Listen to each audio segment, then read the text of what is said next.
Next it is regarding the FEMA.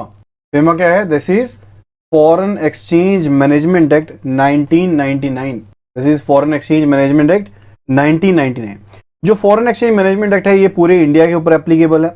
And further जो कोई भी ब्रांचेज हैं, जो कोई भी ऑफिसेज हैं, एजेंसीज हैं जो कि इंडिया पर्सन के द्वारा यहां पर कंट्रोल की जा रही है, यानी कि इंडियन पर्सन जो है वो इन्हें कंट्रोल कर रहा है, चाहे ये बाहर ही है ब्रांचेस, चाहे एजेंसीज बाहर ही हैं, उनके ऊपर भी ये अप्लाई होता है। एंड ये इंडिया में इन्फोर्स कब हुआ था? इन जून 2000। इन जून 2000 ये एप्लीकेबिलिटी इसकी हुई थी, इन्फोर्स हुआ था। Now let us have a look at the important terms that are used under the FEMA। जो important terms है, definitions हैं। तो सबसे पहली जो definition है that is regarding the AD, that is the authorized dealer। that is the authorized dealer। authorized dealer का मतलब है मनी चेंजर या फिर ऑफशोर बैंकिंग यूनिट या फिर कोई भी पर्सन जो फॉरेन एक्सचेंज या फिर फॉरेन सिक्योरिटीज के साथ डील कर रहा है। कोई भी पर्सन जो कि फॉरेन एक्सचेंज या फिर फॉरेन सिक्योरिटीज के साथ डील कर रहा है and further authorised by the reserve bank of India. तो फॉरेक्स के साथ डील कर रहा है एंड आरबीआई ने ऑथराइज किया है। वो क्या है? वो बेसिकली ऑथराइज्ड डीलर है। एंड अगर हम करेंसी नोट्स, करेंसी की बात करते हैं, अगर हम यहां पर करेंसी की डेफिनेशन की बात करते हैं इन केस ऑफ फेमा, तो इट मींस कि जो कोई भी करेंसी नोट्स हैं वो भी इसमें शामिल रहेंगे, करेंसी नोट्स भी इसमें शामिल रहेंगे। जो पोस्टल नोट्स हैं, पोस्टल ऑर्डर्स हैं, मनी ऑर्डर हैं, चेक हैं, ड्राफ्ट्स हैं, ट्रैवलर चेक हैं, लेटर ऑफ क्रेडिट है, बिल ऑफ एक्सचेंज है, प्रोमिसरी नोट है, सभी चीजें या इनके जैसे जो कोई भी सिमिलर इंस्ट्रूमेंट्स हैं जो कि रिजर्व बैंक ऑफ इंडिया के द्वारा नोटिफाई किए गए हैं, वो सभी यहां पर करेंसी की डेफिनेशन में आते हैं। वो सभी यहां पर करेंसी की डेफिनेशन में आते हैं। एंड फर्दर अगर हम करेंसी नोट्स की बात करते हैं तो सिर्फ और सिर्फ उसमें कॉइन्स एंड बैंक नोट्स की बात होती है। लेकिन अगर सिंपली हम करेंसी टर्म यूज करते हैं तो उसमें यहां पर सभी चीजें शामिल होती है। करेंसी नोट्स भी शामिल होंगे, पोस्टल नोट्स भी शामिल होंगे, पोस्टल ऑर्डर भी शामिल होंगे, लेटर ऑफ क्रेडिट भी होंगे, बिल ऑफ एक्सचेंज भी होंगे, प्रोमिसरी नोट भी शामिल होंगे, सब एक चीजें उसमें शामिल होती हैं। लेकिन अगर करेंसी नोट्स की बात करते हैं तो सिर्फ और सिर्फ जो इसमें नोट्स हैं, करेंसी नोट्स हो गए एंड जो कॉइन्स हैं वो सिर्फ इसमें शामिल होंगे। देन इसमें ना एक बहुत ही इंपॉर्टेंट टर्म जो है वो यूज होती है, that is a capital account transaction and current account transaction. One it is a capital account transaction, the other one it is a current account transaction. तो सबसे पहले कैपिटल अकाउंट ट्रांजैक्शन के बारे में पढ़ रहे हैं। सो एक ऐसी ट्रांजैक्शन जो किन चीजों को ऑल्टर करती है, या तो ये एसेट्स को ऑल्टर करती है या फिर लाइबिलिटीज को जिसमें कि कंटिजेंट लाइबिलिटीज भी शामिल है। कंटिजेंट लाइबिलिटी समझते हैं? लाइकवाइज जो लाइबिलिटी अभी तो नहीं है लेकिन आने वाले समय में लाइबिलिटी बन सकती है, ठीक है। तो जो ट्रांजैक्शन एसेट्स को या फिर लाइबिलिटीज को ऑल्टर करती है, किनके लिए? जैसे मान लीजिए यहां पर कोई रेजिडेंट है यहां पर इंडिया में, उसका कोई भी एसेट या लाइबिलिटी बाहर की कंट्री में अगर चेंज हो रहा है, उस तरह की ट्रांजैक्शन को हम क्या कहेंगे? कैपिटल ट्रांजैक्शन कहेंगे। इसी तरह से अगर बाहर कोई पर्सन रिसाइड कर रहा है, उसकी कोई एसेट लाइबिलिटी यहां पर इंडिया में अगर ऑल्टर हो रही है तो वो भी यहां पर कैपिटल अकाउंट ट्रांजैक्शन ही कहलाएगी। लाइकवाइज मान लीजिए अगर यहां पर रेजिडेंट किसी पर्सन ने ईसीबी लिया बाहर से, एक्सटर्नल कमर्शियल बोरोइंग ली, ठीक है, तो इसके कारण बेसिकली इसकी एसेट लाइबिलिटी चेंज हुई, तो कौन सी ट्रांजैक्शन है? कैपिटल अकाउंट ट्रांजैक्शन है। इसी तरह से मान लीजिए किसी एनआरआई पर्सन ने इंडिया में रेजिडेंशियल हाउस परचेज किया, तो अल्टीमेटली इससे क्या हुआ? एसेट लाइबिलिटीज के इंडिया में जो चेंज हुए, तो ये भी क्या हुई? एक कैपिटल अकाउंट ट्रांजैक्शन हुई। इस केस में यहां पर ना रिस्ट्रिक्शंस लगाई गई हैं। तो क्या क्या रिस्ट्रिक्शंस हैं in case of capital account transaction, उनको देख लेते हैं। क्या क्या रिस्ट्रिक्शंस हैं उनको देख लेते हैं।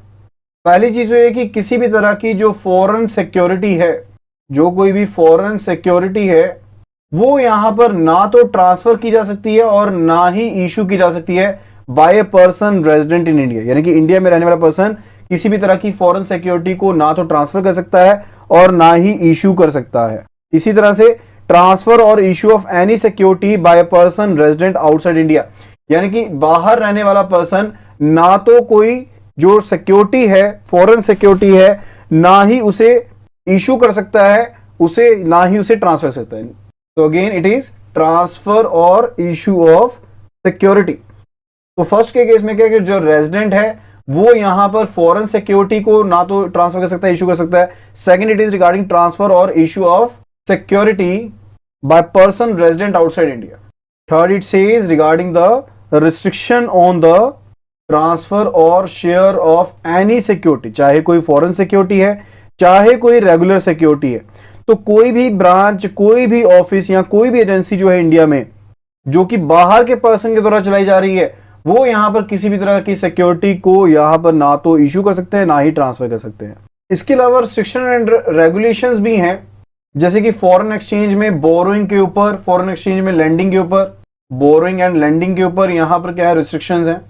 फर्दर जो डिपॉजिट रहता है रेजिडेंट इन इंडिया के बीच में या फिर पर्सन रेजिडेंट आउटसाइड इंडिया के बीच में, ठीक है, जो डिपॉजिट्स का फिगर है उसके रिगार्डिंग यहां पर क्या है, रिस्ट्रिक्शंस हैं। एंड फर्दर जो यहां पर रेगुलेशंस हैं, those are regarding to exports and imports. Exports को लेकर, इंपोर्ट्स को लेकर, करेंसी कितनी होल्ड कर सकते हैं उसको लेकर यहां पर रेगुलेशंस हैं। Then it is regarding acquisition and transfer of immovable property, उसको लेकर भी रेगुलेशंस हैं। ओके, तो ये रहा हमारा कैपिटल अकाउंट ट्रांजैक्शन के बारे में। जो दूसरी हम ट्रांजैक्शंस की बात कर रहे हैं वो कौन सी हैं, those are current account transactions. Those are current account transaction. So capital account transactions को छोड़ते हुए जो बाकी सभी तरह की ट्रांजैक्शंस हैं वो कौन सी हैं, those are current account transaction. जैसे कि मान लीजिए नॉर्मल कोर्स ऑफ बिजनेस के लिए जो ट्रांजैक्शंस की गई हैं, या शॉर्ट टर्म बैंकिंग या फिर क्रेडिट फैसिलिटीज जो है उनके रिगार्डिंग कोई ट्रांजैक्शन है, या फिर फैमिली मेंटेनेंस को लेकर कोई ट्रांजैक्शन है, ट्रैवल को लेकर, एजुकेशन को लेकर, मेडिकल केयर को लेकर, या फिर एजुकेशन पर्पसेस को लेकर, या फिर मान लीजिए जो भी इंटरेस्ट ड्यू था लोन की रीपेमेंट के ऊपर, इंटरेस्ट ड्यू था ऑन पेमेंट ऑफ लोन्स, ये सभी जो ट्रांजैक्शंस है ये किसमें काउंट होती हैं, these are all covered under the current account transaction. ये सभी करेंट अकाउंट ट्रांजैक्शन में शामिल होती हैं, ठीक है। तो अगर कोई लिविंग एक्सपेंसेस भी, यानी कि बाहर रहने के लिए कोई खर्चा पानी भेजना है, या फिर बाहर से आपने खर्चा पानी हुआ यहां पर अपने मंगवाना है, या फिर मेडिकल फैसिलिटी के लिए भेजना है, मेडिकल फैसिलिटी के लिए मंगवाना है, ठीक है, या फिर अगर कोई चिल्ड्रन जो है वो बाहर रह रहे हैं उनकी मेंटेनेंस के लिए भेजना है, तो सभी चीजें किसमें शामिल होती हैं, करेंट अकाउंट ट्रांजैक्शन में शामिल होती हैं। Okay, so it was regarding the current account transactions and capital account transaction. अब उसके बाद बात आती है रिगार्डिंग की फॉरेन करेंसी क्या है, what is foreign currency. So domestic currency को छोड़ते हुए, यानी कि इंडियन करेंसी को छोड़ते हुए बाकी अगर किसी और किसी भी करेंसी की बात करते हैं, that is what, that is foreign currency. तो वो क्या होगी, वो फॉरेन करेंसी होगी। एंड फॉरेन एक्सचेंज का क्या मतलब है, फॉरेक्स का क्या मतलब है, फॉरेन एक्सचेंज का मींस फॉरेन करेंसी। तो फॉरेन एक्सचेंज का मतलब भी क्या है, फॉरेन करेंसी, जिसमें कौन कौन सी चीजें शामिल हैं, जिसमें जो डिपॉजिट्स हैं, क्रेडिटर्स हैं, बैलेंस पेएबल हैं, वो फॉरेन करेंसी में पेएबल हैं, या फिर मान लीजिए जो ड्राफ्ट है, ट्रैवलर चेक है, लेटर ऑफ क्रेडिट है, जिनको ड्रॉ किया गया। लाइकवाइज जो ड्राफ्ट है, टीसीज यानी कि ट्रैवलर चेक हैं, लेटर ऑफ क्रेडिट हैं, जिनको यहां पर ड्रॉ किया गया है या फिर एक्सप्रेस किया गया है इंडियन करेंसी में, यानी कि इंडियन करेंसी में एक्सप्रेस किया गया है, ड्रॉ किया गया है, but those are payable in foreign currency. But payable किसमें है, फॉरेन करेंसी में पेएबल है, यानी कि किसी और करेंसी में पेएबल है। वो क्या है, वो फॉरेक्स का पार्ट है।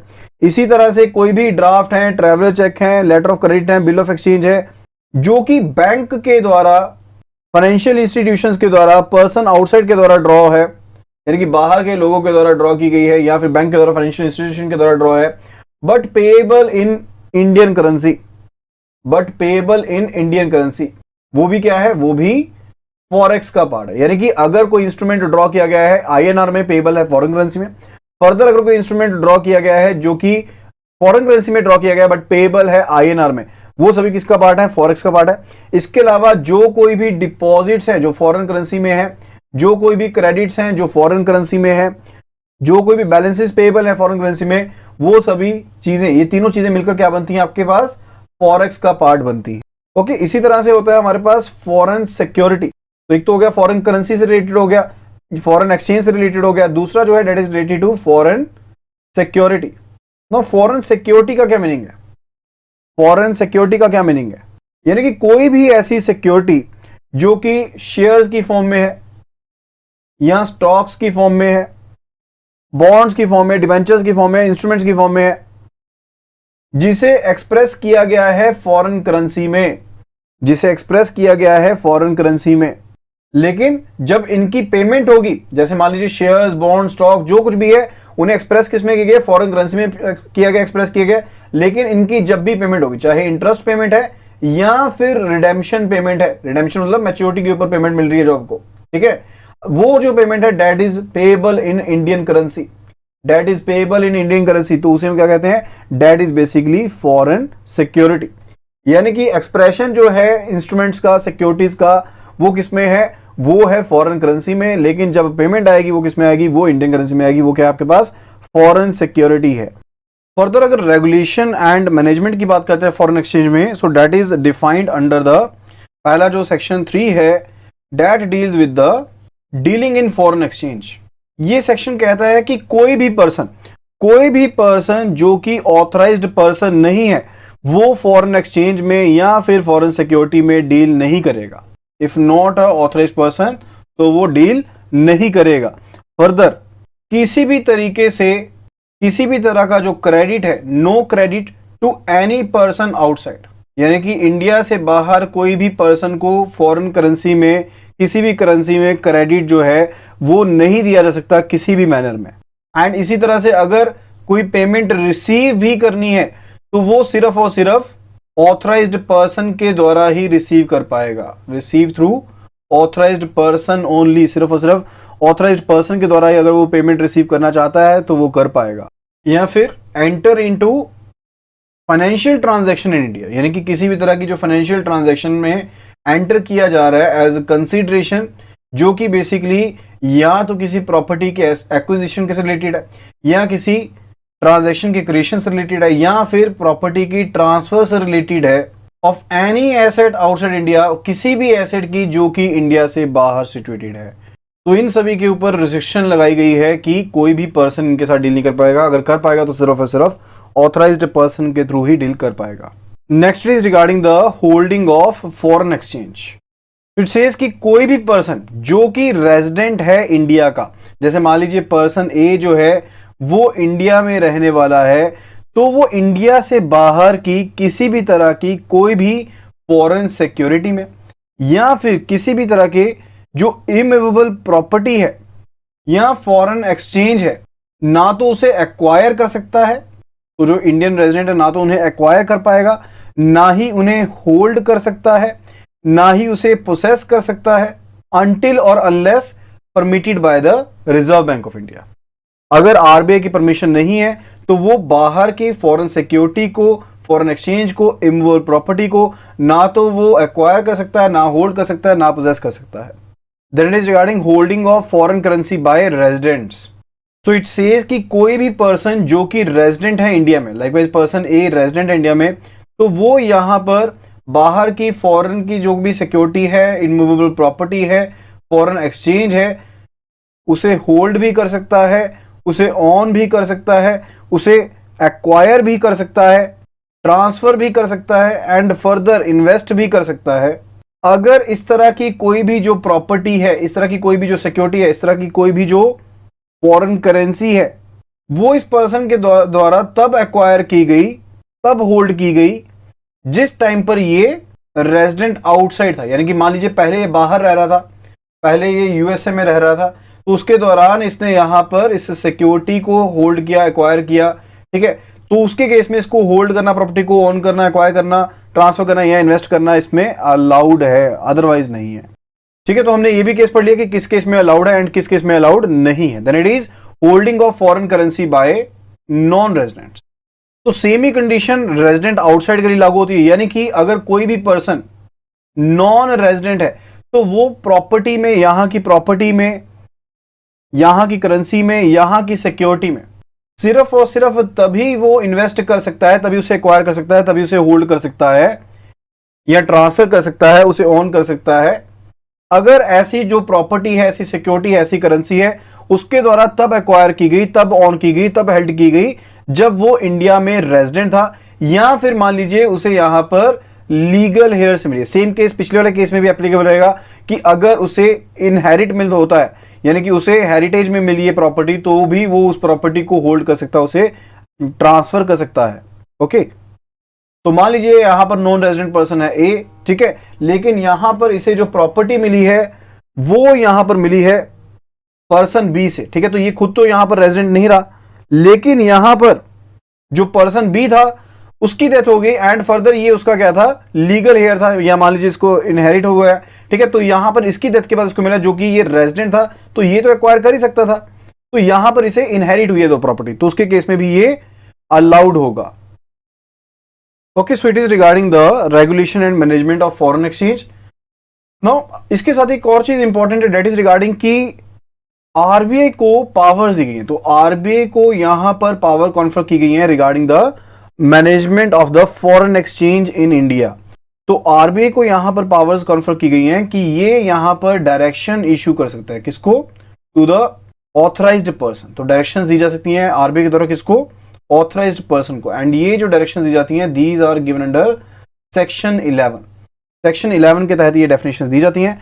तो आरबीआई जो है यहां पर ऑथराइज पर्सन को डायरेक्शन दे सकता है कि फॉरेन एक्सचेंज से रिलेटेड, फॉरेन सिक्योरिटी से रिलेटेड किस पर्सन को पेमेंट करने की इजाजत है या फिर किस पे पर्सन को पेमेंट नहीं करनी है, उसके रिगार्डिंग यहां पर डायरेक्शन दी जा सकती है, या फर्दर किसी ऑथराइज पर्सन को डायरेक्ट कर सकता है कि जो कोई भी इंफॉर्मेशन है उसे फर्निश करे, यानी कि जो कोई भी इसके पास इंफॉर्मेशन है, जो कोई भी डाटा है इसके पास, ठीक है, जो कोई भी इसे सिलेक्ट है, तो उसके केस में यहां पर आरबीआई जो है वो डायरेक्शन दे सकता है कि उस इंफॉर्मेशन को फर्दर यहां पर फर्निश किया जाए। Okay, then it is regarding the penalty on authorised person.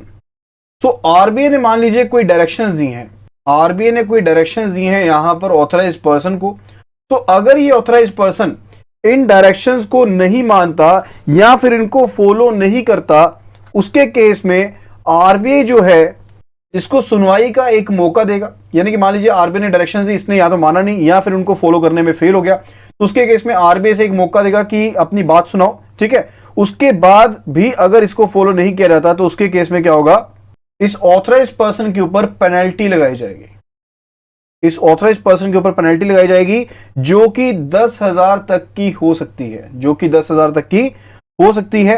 And further अगर ये ऐसी गलती दोबारा से करता रहता है, मान लीजिए किसी चीज को रिपोर्ट करने के लिए कहा गया था या फिर किसी चीज के रिगार्डिंग रिटर्न फाइल करने के लिए कहा गया था, जो इसने नहीं किया एंड फर्दर वो गलती कंटिन्यू करता रहा, तो उसके केस में यहां पर 10,000 की इसको पेनल्टी तो लगेगी, साथ में उसकी एडिशनल पेनल्टी जो है 2,000 रुपए पर डे के हिसाब से हो सकती है।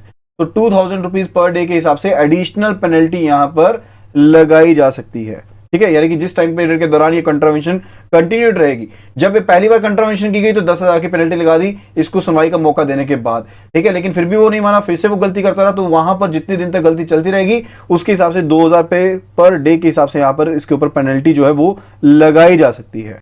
देन उसके बाद बात आती है कि आरबीआई को फर्दर ये पावर दी गई है कि आरबीआई ऑथराइज्ड पर्सन को इंस्पेक्ट भी कर सकता है। आरबीआई जो है वो यहां पर ऑथराइज्ड पर्सन को इंस्पेक्ट भी कर सकता है and that is covered under section 12, वो सेक्शन 12 में कवर्ड है। सो आरबीआई जो है वो यहां पर जो ऑथराइज्ड पर्सन है उसके बिजनेस को यहां पर इंस्पेक्ट कर सकता है ताकि वो जो भी स्टेटमेंट उसके द्वारा दी गई है, मान लीजिए आरबीआई यहां पर स्टेटमेंट्स मंगवा रहा है, आरबीआई यहां पर डाटा मंगवा रहा है, ठीक है, कोई भी इंफॉर्मेशन मंगवा रहा है, कोई भी पर्टिकुलर फर्निश करने के लिए कर रहा है, तो उसकी करेक्टनेस को चेक करने के लिए यहां पर इंस्पेक्शन भी की जा सकती है रिजर्व बैंक ऑफ इंडिया के द्वारा, ताकि ये चीज को यकीनी बनाया जाए कि जो इंफॉर्मेशन यहां पर फाइल की जा रही है वो बिल्कुल सही है एंड फर्दर वो चीजें अवेलेबल है। That is covered under section 12 of the FEMA act, foreign exchange management. Then it is regarding the section 13 जो कि डील करता है विद द पेनल्टीज। सेक्शन 13 जो है वो डील करता है किसके साथ, पेनल्टीज के साथ डील करता है। यानी कि कोई भी पर्सन